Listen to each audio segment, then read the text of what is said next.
จากหลังที่เราเดินทางมาตั้งแต่โครงการบ้านนาซาของก้าวหน้ามาซับ 99,999 กีบพี่น้องเขาแป๊บเดียวประมาณ10 นาทีฮอดบ่10 นาทีประมาณ10 นาทีเขาก็ฮอดจุดหมายปลายทางที่เขาจะมาทำกิจกรรมส่งเสริมกิจกรรมแข่งนักเรียนเก่งขั้นเมืองปักหนึ่งที่มสหน้าฝ่ายกับไอ้น้องเขาเนี่ยแหละ4-5 สหายเบิ่งน้ำกันมีสหายด้วยกับปิดไปทางเป้าหมายของเขาเรื่องมีงานมาในกิจกรรมมาบนเตียง เกียร์จานประธานศีลผมมาถ่ายอยู่ไหนเนี่ย ถ้าเจ้านั้นอยากมีชีวิตที่ดีและสดใส บอกจีละ เป้าหมายเลยพี่น้องเขา ฮอดแล้วมีแต่ประคำน้อย บริการที่จริงใจนั้นมีเพียงเฮา มีแต่คนงามๆนอนมอสอบานหน้าฝ่ายผู้ชายนี่ก็รอ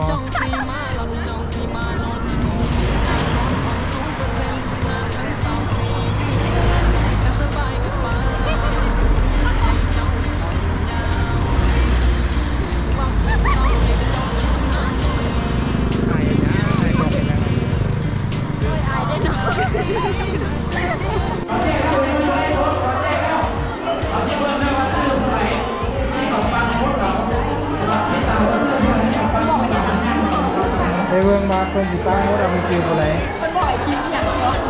โอ้ข้างเคียงกันกันได้แน่นี่เพิ่นสิบอกว่าเพิ่นสิปักมดเอาซื้ออะไรน่ะได้ยินบ่เสียงเพิ่นเดี๋ยวเพิ่นบอกว่าเฮ็ดหยังก็เฮ็ดตามนั้นแหละเนาะอันมาเพิ่นปักซื้ออะไรก็แม่นผู้นั้นได้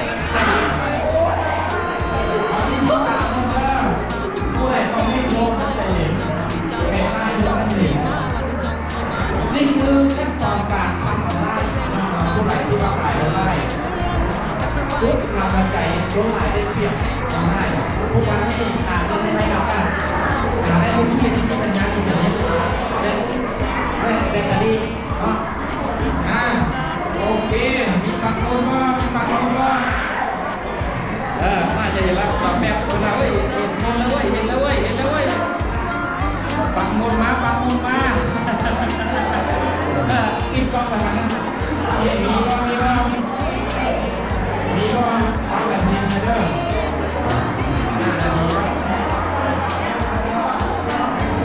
เจ้าของป้ายสายเบิ้งให้เบิ้งน้ำแน่101โอเคไป50นะ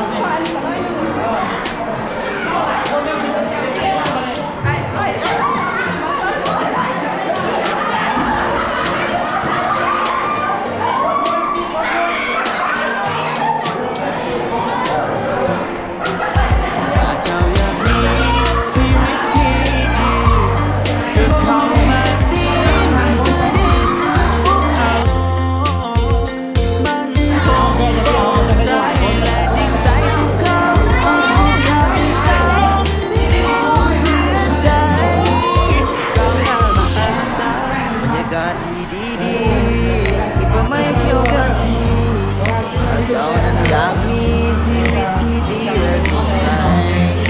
เจ้าก้าวเข้ามาก้าวหน้าพร้อมจะรับไว้บริการที่จริงใจนั้นมีเพียงเฮาเท่านั้นใจ20,000 บาทกูสาดอยู่ก่อนเจ้าสีใจสดหรือเจ้าสีใจพรเจ้าสีมา